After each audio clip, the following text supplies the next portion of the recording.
नमस्कार दोस्तों, कैसे हैं आप लोग। स्वागत है आपका रोशनी पब्लिकेशन के यूट्यूब चैनल पे।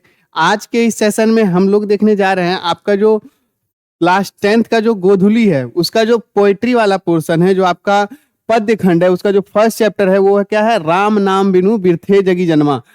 आपका इसमें गुरु नानक के पद हैं जिसमें दो पद की चर्चा की गई है। एक का नाम आपका क्या है, राम नाम बिनु बिरथे जगी जन्मा, और जो नर दुख में दुख नहीं माने। तो इन दोनों के बारे में हम लोग briefly line by line word by word meaning हम लोग देखेंगे कि क्या मतलब होता है। जो गुरु नानक के जो उपदेश हैं, गुरु नानक के जो पद हैं, उसके बारे में हम लोग पूरी जानकारी प्राप्त करेंगे। अभी तक आपने हमारे इस चैनल को सब्सक्राइब नहीं किया है तो इस चैनल को सब्सक्राइब करके बेल नोटिफिकेशन दबा लीजिएगा, क्योंकि अभी जो कि आपका जो बच्चे 2026 में बिहार बोर्ड क्लास 10 के एग्जाम में बैठने जा रहे हैं, उनके लिए हमारे कैप्टन रोशनी पब्लिकेशन के द्वारा एक पूरी तरह से एक फुल फ्लेज्ड बैच जो है, जो कि आपको यूट्यूब पे ही मिलेगी फ्री ऑफ कॉस्ट। उसमें आपको हर एक सब्जेक्ट का, जो भी आपका 6 सब्जेक्ट है, English, Hindi, Sanskrit, social science, science, math, इन 6 सब्जेक्ट का कंप्लीट हर एक चैप्टर, हर एक टॉपिक आपको इसमें कवर कराए जाएंगे। तो जुड़ जाइए हमारे साथ। 2026 में अगर आपका टारगेट है कि 450 प्लस मार्क्स करना है तो हमारे साथ एक बार जुड़िए, और एक एक करके आपको सारा चैप्टर आपको देखने को मिल रहा है। क्योंकि आप लोग जान चुके हैं कि हमारा जो भी चैप्टर्स है, हम जो भी आपको पढ़ा रहे हैं, चाहे वो मैथ हो, हिंदी हो, एक एक करके सभी हम लोग स्टार्ट कर चुके हैं। कल हमने साइंस डिस्कस किया था, जो आपका साइंस का जो चैप्टर है, साइंस में क्या सिलेबस है, वो सभी डिस्कस किया था। उससे पहले हमने सभी सब्जेक्ट का सिलेबस डिस्कस कर लिया था। हिंदी की श्रृंखला में भी हमने इससे पहले आपको सिलेबस डिस्कस करवा दिया है। हिंदी का क्या सिलेबस है, कहाँ से कितने मार्क्स के क्वेश्चन आते हैं, व्याकरण में क्या पूछे जाते हैं, बुक से कितने क्वेश्चन आते हैं, बुक से कहाँ कहाँ से क्वेश्चन आते हैं, इन सभी के बारे में हम लोगों ने डिटेल डिस्कस कर लिया है। उसके बाद श्रम विभाजन एवं जाति प्रथा जो आपका गद्य खंड का है, उसके बारे में भी हमने पढ़ लिया है, वो भी हमने एक पूरा चैप्टर खत्म कर लिया है। उसके बाद हम लोग पद्य खंड का जो फर्स्ट चैप्टर है, कौन कौन सा, जो नर राम नाम बिनु बिरथे जगी जन्मा और जो नर दुख में दुख नहीं माने, ये दो अभी आज हम खत्म करने वाले हैं। जो कि आपका फर्स्ट चैप्टर है काव्य खंड का, गुरु नानक के द्वारा लिखा गया है। इसमें आपका पहला, इसमें 2 पद है, कौन से, इसमें 2 पद है, जिसमें आपका पहला जो पद है, राम नाम बिनु बिरथे जगी जन्मा। इसके बारे में क्या है कि आपके जो है गुरु नानक ने राम नाम यानी ईश्वर के नाम की चर्चा की है कि इस जग में जो राम नाम है, जो हरि भजन है, उसके बिना कुछ भी संभव नहीं है। आप चाहे कुछ भी कर ले, लेकिन अगर उस हरि के, उस परमात्मा का नाम नहीं लेते हैं तो आपसे कुछ भी संभव नहीं है। दूसरे में जो नर दुख में दुख नहीं माने, इसमें नर की यानी किसी व्यक्ति की जो है वो एबिलिटी क्या होनी चाहिए, जो नर दुख में दुख नहीं मानता है, जो सभी चीजों से परे है, उसके बारे में इसमें बात की गई है। तो दोनों करके, एक एक करके हम दोनों को समझेंगे। तो एक एक करके शुरू करते हैं बिना किसी देरी किए आज के इस सेशन में। सबसे पहला है हमारा, देखेंगे गुरु नानक का लेखक परिचय। आपको मैंने पहले ही बताया था जब मैं सिलेबस डिस्कस कर रहा था, लेखक परिचय से एक अच्छा खासा क्वेश्चन आपका आता है।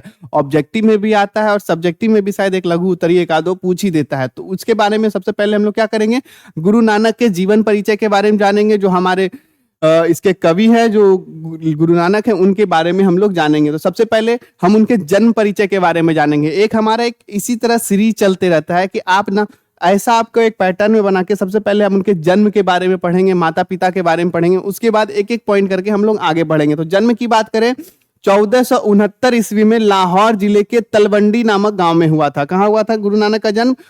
गुरु नानक का जन्म 1469 ईस्वी में लाहौर के तलवंडी नामक गांव में हुआ था। इनका जो जन्म स्थान जो होता है, नानका साहेब के नाम से जाना जाता है। जैसे बिहार के पटना में गुरु गोविंद सिंह का जन्म हुआ था। कहाँ हुआ था?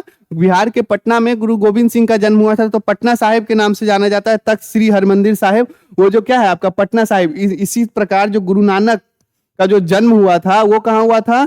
लाहौर के तलवंडी नामक गांव में हुआ था। और यहाँ उनका क्या नाम जाना, नानका साहब के नाम से जाना जाता है, जहां गुरु नानक का जन्म हुआ था। ये कहाँ है? ये पाकिस्तान में है। कहाँ पे है? पाकिस्तान में। पिताजी का नाम इनका कालूचंद्र खत्री एवं माता का नाम तृप्ता था। क्या नाम था? तृप्ता। इनकी पत्नी का नाम सुलक्षणी था। एवं मृत्यु, इनकी निधन की बात करें, इनकी मृत्यु की बात करें तो सन 1539 में इन्होंने वाहेगुरु कहते हुए भौतिक शरीर का त्याग कर दिया और परमात्मा में विलीन हो गए। किस, कहाँ विलीन होगा? परमात्मा में विलीन हो गए। इसमें आपका ऑब्जेक्टिव क्वेश्चन इसी पोर्शन से बन सकता है कि गुरु नानक का जन्म कब हुआ, कहाँ हुआ, गुरु नानक का जन्म स्थान किस नाम से जाना जाता है, गुरु नानक के पिता का क्या नाम था, गुरु नानक के माता का क्या नाम था, गुरु नानक की पत्नी का क्या नाम था, इतने सारे आपके ऑब्जेक्टिव बन रहे हैं। गुरु नानक की मृत्यु कहाँ हुई थी, गुरु नानक के अंतिम शब्द क्या थे, इन सभी के बारे में आपको यहाँ पे जानकारी मिल गई होगी। तो आगे इसमें हम लोग जानेंगे कि गुरु नानक का जो आगे इसमें बात करेंगे, इनके जो जीवन में क्या क्या घटनाएं हुई। इनके पिता ने इन्हें व्यवसाय में लगाने का बहुत प्रयास किया। गुरु नानक के पिता ने इन्हें व्यवसाय में लगाने का बहुत प्रयास किया, किंतु इनका मन व्यवसाय में ना लगकर भक्ति भावना की ओर बढ़ता गया और इन्होंने हिंदू और मुस्लिम को समान धार्मिक उपासना पर जोर दिया। इन्होंने हिंदू और मुस्लिम दोनों को कहा कि आप दोनों एक ही उपासना करें, एक ही प्रकार की उपासना करें। वर्णाश्रम व्यवस्था तथा कर्म कांड का विरोध किया और निर्गुण ब्रह्म की भक्ति का प्रचार किया। निर्गुण ब्रह्म की भक्ति का प्रचार किया। जो निर्गुण ब्रह्म है कौन है, दो प्रकार की जो होती है हमारे तरफ पूजा व्यवस्था चलती है, एक निर्गुण और एक सगुण होती है। तो जो निर्गुण ब्रह्म की जो भक्ति प्रचार का, निर्गुण ब्रह्म की भक्ति का प्रचार किया था, किन्होंने, गुरु नानक जी ने प्रचार किया था। गुरु नानक ने व्यापक देशाटन और मक्का मदीना तक की यात्रा भी की। इनकी ये जब लोगों को समझा रहे थे तो इन्होंने सभी जगह यात्रा की। क्या है, कहाँ थे, व्यापक देशाटन और मक्का मदीना तक की यात्रा की। मक्का मदीना जो आपका मुसलमानों का जो आपका प्रमुख जो माना जाता है धार्मिक स्थल, वहां तक की इन्होंने यात्रा की। इनकी भेंट मुगल सम्राट बाबर से भी हुई थी। गुरु नानक सिख धर्म के प्रवर्तक थे। सिख धर्म के प्रवर्तक यानी जैसे आपका बौद्ध धर्म के जो भी प्रवर्तक होते हैं, उसी तरह सिख धर्म के प्रवर्तक यानी सिख धर्म को बनाने वाले, सिख धर्म के जो प्रवर्तक होते हैं, मतलब सिख धर्म के प्रथम गुरु आप कह सकते हैं। तो कौन है, गुरु नानक जी थे। तो सिख धर्म के प्रवर्तक कौन थे, गुरु नानक थे। यहाँ से आपका एक और ऑब्जेक्टिव क्वेश्चन आ सकता है कि गुरु नानक क्या थे या सिख धर्म के प्रवर्तक कौन थे, गुरु नानक जी थे। आगे इसमें बात करेंगे हम लोग गुरु नानक के बारे में। गुरु नानक की काव्यगत रचनाएं, गुरु नानक की क्या रचनाएं थी। वैसे तो क्या है, इनका धार्मिक क्षेत्र में लोगों को इन्फ्लुएंस करने में ज्यादातर टाइम गया है। तो उसी में इनकी जो काव्यगत रचना है, तो इनकी रचनाओं का संग्रह 1604 ईस्वी में सिखों के पांचवें गुरु गुरु अर्जुन देव। यहां से भी आपका क्वेश्चन कभी कभी आ सकता है कि सिख के पांचवें गुरु कौन थे। सिखों के पांचवें गुरु गुरु अर्जुन देव जी थे और उन्होंने इनकी जो रचनाएं थी, इनके जो काव्यगत जो रचनाएं थी, उनके संग्रह को गुरु ग्रंथ साहिब, ये सिखों का बहुत बड़ा ग्रंथ माना जाता है। सिखों का जो धार्मिक ग्रंथ गुरु ग्रंथ साहिब माना जाता है, गुरु ग्रंथ साहिब के नाम से विख्यात हुआ। उनकी रचना की, अर्जुन देव ने गुरु ग्रंथ साहिब की रचना की, लेकिन उसमें रचना किनकी है, गुरु नानक की रचना है। किसकी रचना है, गुरु नानक की सभी रचनाओं का एक संग्रह किया, एक जगह एकत्रित किया एवं गुरु ग्रंथ साहिब की रचना की। जापूजी, आशा दीवार, राही रास और सोहिला गुरु नानक की प्रमुख रचनाएं हैं। कौन कौन सी गुरु नानक की प्रमुख रचनाएं, एक बार फिर से आप देख लीजिए। यहाँ पे गुरु नानक की प्रमुख रचना क्या है, एक पहला आपका जापूजी, दूसरा आशा दीवार, तीसरा राही रास, उसके बाद सोहिला, उसके बाद ये आपका सोहिला तक आपका गुरु नानक की प्रमुख रचनाएं हैं। तो एक बार आप यहाँ ऑब्जेक्टिव पॉइंट ऑफ व्यू से यहाँ आपके बहुत सारे पॉइंट इन 3 ही स्लाइड में आपको दिख गए होंगे। सबसे पहले तो इसका हर एक पॉइंट आपका ऑब्जेक्टिव पॉइंट ऑफ व्यू से बहुत ज्यादा इंपॉर्टेंट है। एक एक करके आप इसको याद करते जाइए। अगर आप इसका स्क्रीनशॉट लेना चाहते हैं तो आप स्क्रीनशॉट भी ले सकते हैं। जल्द ही हम एक टेलीग्राम लॉन्च करेंगे जिसमें आपको ये सारा पीडीएफ आपको मिल जाएगा, ठीक है। आगे हम बढ़ेंगे आपका कवि परिचय में। गुरु नानक कौन थे, सिख धर्म के प्रवर्तक थे, सिख धर्म के प्रवर्तक थे। आगे बात करेंगे इसमें काव्यगत रचनाओं में गुरु ग्रंथ साहिब की जो में क्या है, गुरु नानक की रचना है, लेकिन इसकी रचना किसने की थी, 1604 ईस्वी में सिखों के पांचवें गुरु अर्जुन देव ने किया, ठीक है। इनका जो संग्रह है उनकी रचनाओं को एक जगह संग्रहित किया। एवं इसके अलावा गुरु नानक की कौन कौन सी रचना है, जापूजी है, आशा दीवार है, राही रास है और सोहिला, ये सब गुरु नानक की प्रमुख रचनाएं हैं। ये सारा आपको ऑब्जेक्टिव में पूछ सकता है। आगे हम बात करेंगे काव्यगत विशेषताओं में। गुरु नानक चूंकि जिनको एज ए कवि हम इस बुक में पढ़ रहे हैं, उनकी क्या क्या विशेषताएं थी, कविता के क्षेत्र में गुरु नानक की क्या क्या विशेषताएं थी। धार्मिक क्षेत्र में आपको गुरु नानक की बहुत सारी विशेषताएं दिखेगी।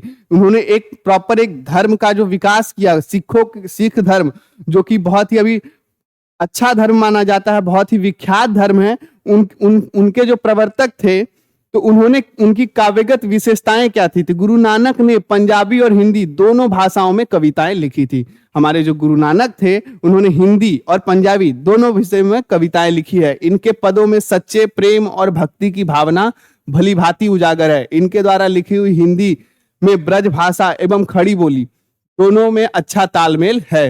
इनके भक्ति और विनय के पद बहुत ही मार्मिक हैं। क्योंकि गुरु नानक भक्ति से जुड़े हुए व्यक्ति थे, तो इनके भक्ति और विनय के जो पद हैं, भक्ति के जो पद हैं वो बहुत ही मार्मिक हैं। आगे, गुरु नानक निर्गुण निराकार ब्रह्म की उपासक और हिंदी के निर्गुण भक्ति धारा के महान कवि हैं। आगे बात करेंगे, इनके दोहे जीवन के अनुभव को इस प्रकार समेटे हुए हैं जिस प्रकार कबीर की रचनाओं में है। तो इनके जो दोहे और कबीर के जो दोहे हैं उनमें लगभग सिमिलरिटी देखी जाती है। क्या है? इनके दोहे जीवन के अनुभव को इस प्रकार समेटे हुए हैं, जीवन के अनुभव को गुरु नानक के दोहे इस प्रकार समेटे हुए हैं जैसे आपको कबीर के दोहे में भी देखने को मिलते हैं, किंतु इन्होंने कबीर जैसी विद्रोही भावना नहीं अपनाई है। जैसे कबीर के दोहे में क्या था? पाहन पूजे हरि मिले तो मैं पूछूं पहाड़। तो इस प्रकार के विरोध करते थे। वो क्या करते थे? कबीर ने क्या हिंदुओं का भी विरोध किया, मुसलमानों का भी विरोध किया, लेकिन गुरु नानक के जो है विद्रोही भावना इनके पदों में नहीं देखी जाती है।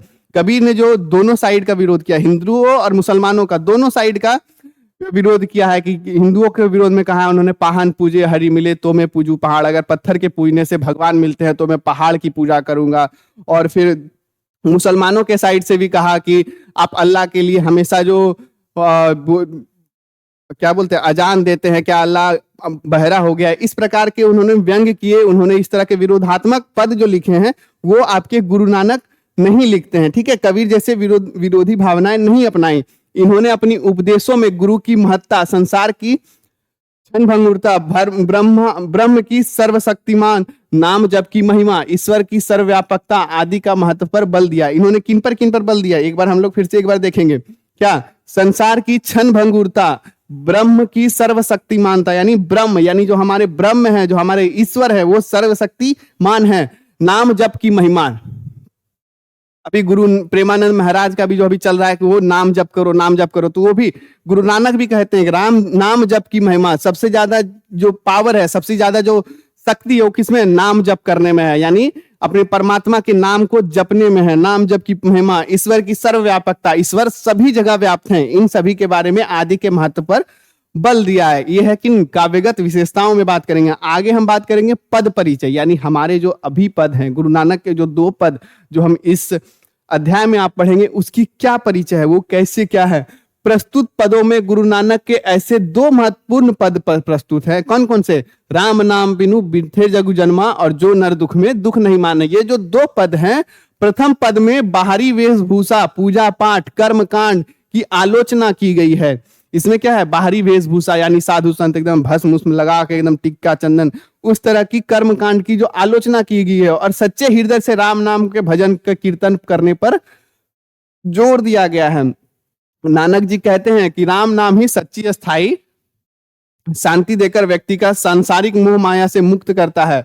ये क्या कहते हैं कि राम नाम बिनु बिरथ, यानी राम नाम के बिना इस जग में रहना व्यर्थ है। इसके बारे में आपका बात करते हैं कि राम नाम को ही आपका सच्चा जो है सांसारिक मोह माया से मुक्ति का द्वार माना गया है। आगे बढ़ते हैं। नानक जी ने द्वितीय पद में, दूसरे पद में सुख दुख में एक समान रहने वाले और मानसिक दुर्विचारों से ऊपर उठकर अंतःकरण को पवित्र करने पर बल दिया है। यानी जो नर दुख में दुख नहीं माने, यानी सुख दुख से परे आपके पास जो भौतिकता है उससे सुखी ना हो, जो आपके पास नहीं है उससे दुखी ना हो, इन सभी से ऊपर उठकर मानसिक दुर्विचार को उससे ऊपर उठकर जो आपका मेंटल जो भी इलनेस है उन सभी से हट के आपका किस पे अंतःकरण के पवित्र करने पर, यानी अपने मन को पवित्र करने पर ज्यादातर बल दिया गया है। क्या है? मन को पवित्र करने पर ज्यादातर बल दिया गया है। इसके बाद और इस पद में संत कवि ने गुरु की कृपा प्राप्त करके गोविंद से एकाकर होने का प्रेरणा दी है। और इसमें क्या है?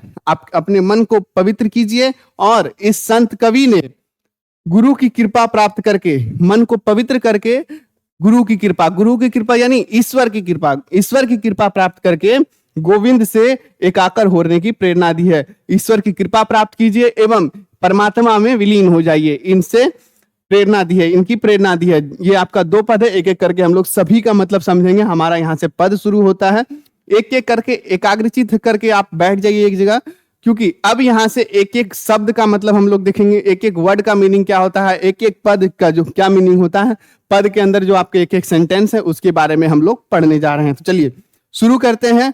आपका पहला जो पद है, राम नाम बिनु बिरथे जगी जन्मा। चलिए पहला शुरू करते हैं यहां से आपका, ठीक है। राम नाम बिनु बिरथे जगी जन्मा, यानी राम नाम, राम का जो नाम है, जो हरि का जो नाम है, जो ईश्वर का नाम है, राम नाम के बिना जग में जन्म लेना, जन्मा यानी जन्म लेना, इस सृष्टि में, इस संसार में जन्म लेना बिरथे, बिरथे यानी व्यर्थ है। अगर आप राम नाम का जप नहीं करते हैं तो इस संसार में जन्म लेना आपका क्या है, व्यर्थ है। बिखु खावे, बिखु यानी विष, बिखु यानी विष, बिखु खावे विष खाए, बिखु बोले बिनु नावे निफल माटी भ्रमना, यानी राम नाम के जप के बिना आप क्या करते हैं, जो भी खाते हैं वो विष के समान है, जो भी खाते हैं वो क्या है, विष के समान है, एवं जो भी बोलते हैं वो भी विष के समान है। इसके बाद बिनु नावे निफल माटी भ्रमना, एवं राम नाम के बिना व्यक्ति जो क्या है, संसार रूपी मोह माया में भटकते रह जाता है। क्या हो जाता है, निफल माटी भ्रमना, पूरा संसार रूपी माया में भटकते रह जाता है। किसके बिना, राम नाम के बिना। यहां तक एक लाइन आपका क्लियर हो गया है कि राम नाम बिनु बिरथे जगी जन्मा। अगर आप राम नाम का जप नहीं करते हैं, उसके बिना आपका इस जीवन में, आपका इस संसार में जन्म लेना व्यर्थ है। अगर आप राम नाम का जप नहीं करते हैं तो आपका जो भी होते हैं, जो भी खाते हैं वो विष के समान है, जो भी बोलते हैं वो भी विष के समान है। एवं राम नाम के बिना आप ये क्या करते हैं, संसार में भटकते रह जाते हैं। आगे, पुस्तक पाठ व्याकरण बखाने संध्या कर्म निकाल करे, यानी पुस्तक जो आपके ग्रंथ हैं, पुस्तक का पाठ करना, व्याकरण बखाना, यानी जो भी आप पढ़ते हैं, पुस्तक का जो पाठ करते हैं, जो आप बड़े बड़े ग्रंथ का आप बखान करते हैं, चाहे वो संध्या, सुबह या शाम, कितना भी कर लें, तीनों पहर कर लें, चारों पहर कर लें, हम एकदम बहुत बड़े ज्ञानी हैं, ग्रंथ पढ़ रहे हैं, गीता पढ़ रहे हैं, कुरान पढ़ रहे हैं, बाइबल पढ़ रहे हैं, कुछ भी पढ़ रहे हैं, गुरु ग्रंथ साहिब पढ़ रहे हैं, आप चाहे कितना भी ग्रंथ पढ़ रहे हैं, लेकिन संध्या कर्म आप चाहे कितने भी बखान, बिनु गुरुदास मुक्ति कहाँ प्राणी, राम नाम बिना अरुझी मरे। लेकिन बिना गुरुदास के, बिना हरि भजन के बिना, हरि भजन के बिना, हरि को याद किए बिना, गुरु को याद किए, मुक्ति कहाँ प्राणी। आप चाहे कितने भी ग्रंथ पढ़ लेते हैं, लेकिन बिना हरि भजन किए आपको मुक्ति नहीं मिलती है। कहाँ, मुक्ति कहाँ प्राणी, राम नाम बिनु अरुझी मरे। राम नाम के बिना आप उलझकर मर जाते हैं। राम नाम बिना उलझकर आप क्या करते हैं, मर जाते हैं। तो क्या है, इसमें आपका राम नाम की जो है विशेष बल दिया गया है। आप राम नाम आपका क्या है, हरि भजन, यानी आप क्या बोलते हैं उसको, नाम जप करना आपने इसमें इंपॉर्टेंट कहा गया। क्या क्या क्या कहा गया है, आपका नाम जप को इसमें आपका इंपॉर्टेंट बताया गया है। चलिए आगे बढ़ते हैं हम लोग। दंड कमंडल सिख सूत धोती, तीरथ गबनु अति भ्रमण करे। दंड कमंडल यानी डंडा, कमंडल, सिख सूत धोती, या आप एक पूरा साधु का वेशभूषा बनाइए, यानी आप डंडा कमंडल कुछ भी अपना लेके चलिए। सिख जो आपका बांधते हैं, जो आपका क्या होता है, आप जो साधु लोग बांधते हैं अपना बाल को, तो उसे क्या कहते हैं, सिख सूत धोती, तीरथ गबनु अति भ्रमण करे। चाहे आप कितना भी दंड कमंडल लेके आप कुछ भी अपना सीख बांध लीजिए, धोती पहन लीजिए, अच्छा एकदम साधु का वेशभूषा कीजिए, और आप क्या करें, पूरा तीरथ एकदम पूरा दुनिया में घूम रहे हैं, प्रयागराज जा रहे हैं, आप वाराणसी जा रहे हैं, गुरु ग्रंथ साहिब जा रहे हैं, आप मक्का मदीना जा रहे हैं, उन सभी में गबनु अति भ्रमण करे। आप कहीं भी चाहे कितना भी भ्रमण करे, राम नाम बिनु शांति ना आवे। जब तक इन सभी के करने के बावजूद अगर आप राम नाम का जप नहीं करते हैं, हरि भजन नहीं करते हैं, जपी हरि हरि नाम सु पारी परे, लेकिन राम नाम के बिना आप इसका हरि नाम जप के ही आप इन सभी को, इस संसार रूपी मोह माया को आप पार कर सकते हैं। राम नाम जप के ही आप इस संसार रूपी माया को पार कर सकते हैं। इन सब से आप मोह माया से दूर नहीं हो सकते। दंड कमंडल अपना पूरा भस्म वस्म लगा के इन सब से आप इस संसार के मोह माया को दूर नहीं कर सकते हैं खुद से। लेकिन अगर आप राम नाम को जपते हैं तभी आपके में शांति आती है। राम नाम बिनु शांति ना आवे, यानी राम नाम के बिना आपके मन को शांति नहीं मिल सकती है। आगे बात करते हैं, यह आपका राम नाम बिनु और 3 और बचा हुआ है। जटा मुकुट तन भस्म लगाए, यानी जो जटा आप बांध लीजिए और फिर क्या मुकुट पहन लीजिए, मतलब अपने आप को पूरा धार्मिक प्रस्तुत कीजिए। जटा मुकुट तन भस्म लगाई। वसन, वसन यानी वस्त्र का जो है, कपड़ा का पर्यायवाची क्या होता है, वसन। वसन यानी कपड़ा छोड़ी तन नग्न भया, यानी कपड़ा का त्याग करते हैं आप, वसन छोड़ यानी वस्त्र का त्याग करते हैं, और तन नग्न भया यानी नग्न अवस्था में भी रहते हैं। जटा मुकुट तन भस्म लगाई, भस्म वस्म लगा के एकदम वसन छोड़ के यानी कपड़ा का त्याग करके, और तन नग्न भया। जेते जिया जंत जल थल महियल, जेते जिया चाहे आप कहीं भी जीते हैं, चाहे आप कितना भी जटा बना लें, मुकुट पहन लें, तन में एकदम पूरा भस्म लगा लें, वस्त्र का त्याग करके आप नग्न हो गए हैं। जेते जिया चाहे आप कहीं भी जी रहे हैं, जंत जल थल यानी जीव जंतु, ठीक है, चाहे वह जीव जंतु कहीं भी जी रहे हैं, चाहे वो जल में हो, थल में हो, चाहे वो कहीं भी हो, आपका वायु में हो, कुछ भी हो। जत्र तत्र तू सरब जिया, चाहे आप इस संसार में कहीं भी जी रहे हो, कहीं भी आप उपस्थित हो या फिर किसी भी अवस्था में हो। गुरु परिदास राख ले जन को, हरिरस नानक झोली पिया। अब गुरु परदास यानी इन सभी में आप कहीं भी हो, किसी भी अवस्था में हो, लेकिन गुरु परिदास यानी हरि का जो भजन है, हरि का जो नाम है, उसको धारण करके रखिए। चाहे आप इन सभी अवस्था में भी रहते हैं, लेकिन इन सभी अवस्था के बावजूद आपको गुरु परिदास यानी हरि का नाम, आपको जो भी लोग रखते हैं, गुरु परिदास राख ले जन केऊ, हरिरस नानक झोली पिया। उन्हें ही हरिरस यानी भगवान के रस, परम पिता परमात्मा की प्राप्ति होती है। किसे? गुरु परिदास राख ले जन केऊ, यानी गुरु पे जो आस रखता है, जो भगवान पे आस रखता है, जो भगवान पे विश्वास रखता है, जो भगवान का नाम जप करता है, उन्हीं लोग पे हरिरस नामक, उन्हीं को हरिरस मिलती है। क्या मिलती है? हरिरस मिलती है। हरिरस यानी आप एक तरह से बोल सकते हैं भगवान का प्रसाद या ईश्वर की प्राप्ति होती है। किन्हें प्राप्ति होती है? ईश्वर की प्राप्ति होती है। यानी इसमें बेसिकली गुरु नानक यही कह रहे हैं कि राम नाम यानी जो ईश्वर का नाम है, उन्हीं के जप से आपको परम शांति मिल सकती है। चाहे आप किसी भी अवस्था में हो, चाहे आप साधु वेश में हो, चाहे आप नॉर्मल हो, चाहे आप साधु भी हो लेकिन आप ईश्वर में ध्यान नहीं लगा रहे हैं, तो आपका इस संसार में जीवन व्यर्थ है, आपका वो साधु वेश भी व्यर्थ है। तो इन सभी में आपको होप पूरा समझ में आ गया होगा। ये पूरा पद आपका कंप्लीट हो चुका है। हम लोग चलेंगे अब दूसरे पद के।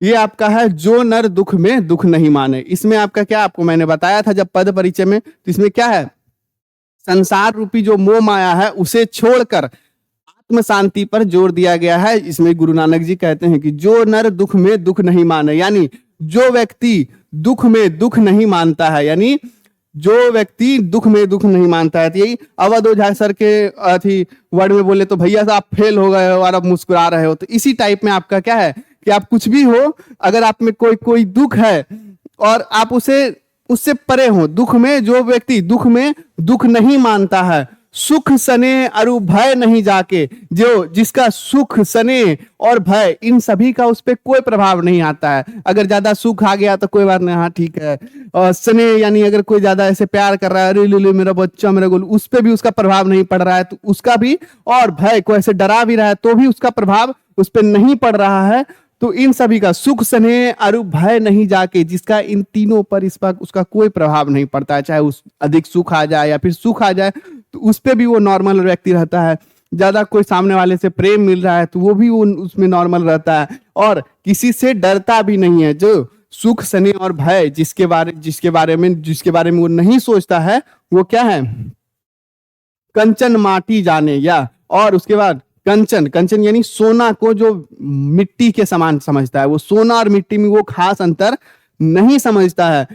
ना ही निंदा नहीं स्तुति जाके, यानी अगर उसकी कोई निंदा करे, ठीक है, अगर सामने वाला उसकी निंदा कर रहा है तो उसके बारे में भी उसको कोई फर्क नहीं पड़ रहा है। ना ही स्तुति जाने, कोई बोलता है अरे भाई तुम जो है भाई और कोई कर सकता है, तो स्तुति यानी अगर कोई उसकी बड़ाई भी कर रहा है तो भी उसके बारे में उसको कोई ज्यादा फर्क नहीं पड़ रहा है।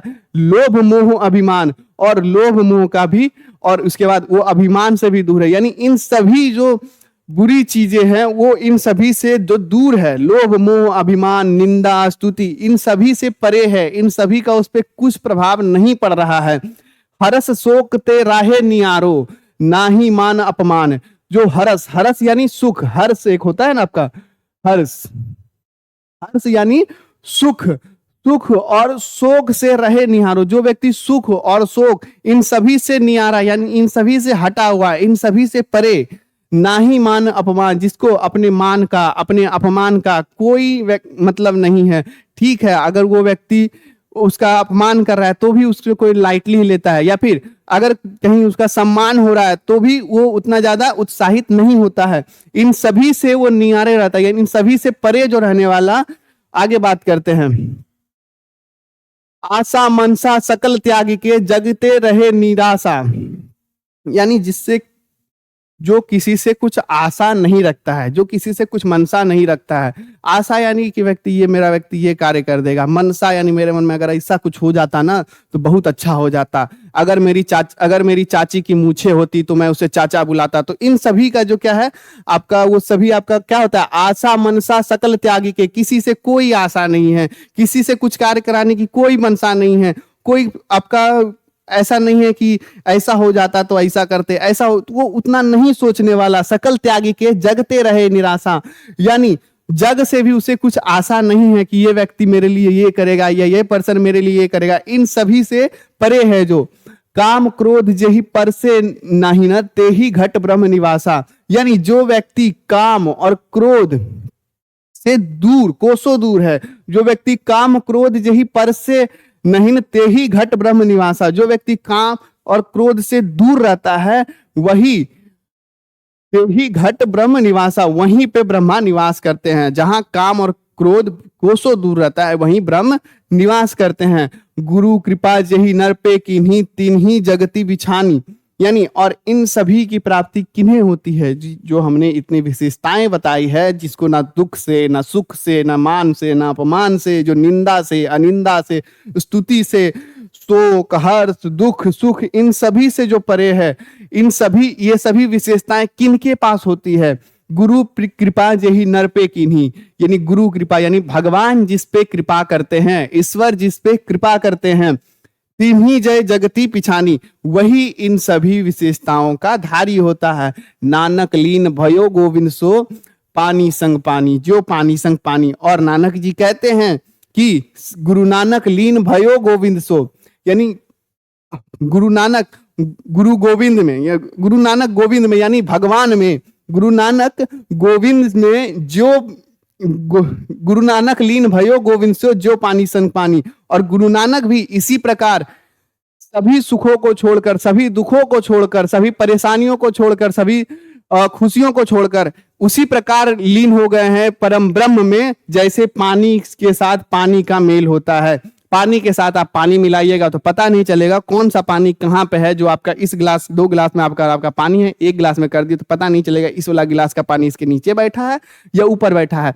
इसी प्रकार जिस प्रकार नानक लीन हो गए हैं, किस प्रकार पानी, जैसे पानी के साथ पानी मिलता है, उसी प्रकार नानक भी, जो गुरु नानक हैं, वो भी परमात्मा के साथ लीन हो गए हैं। और इन सभी जो ये सभी आपकी जो कहा गया, इन सभी के बारे में जो चर्चा की गई है, जो नर दुख में दुख नहीं माने, इन सभी के बारे में जो चर्चा की गई है, उन सभी जैसे लीन हो गए हैं, इन सभी की प्राप्ति कर लिए हैं गुरु नानक। तो ये आपका टोटल कंप्लीट हो गया है, जो नर दुख में दुख नहीं माने। और एक आपका कौन सा था,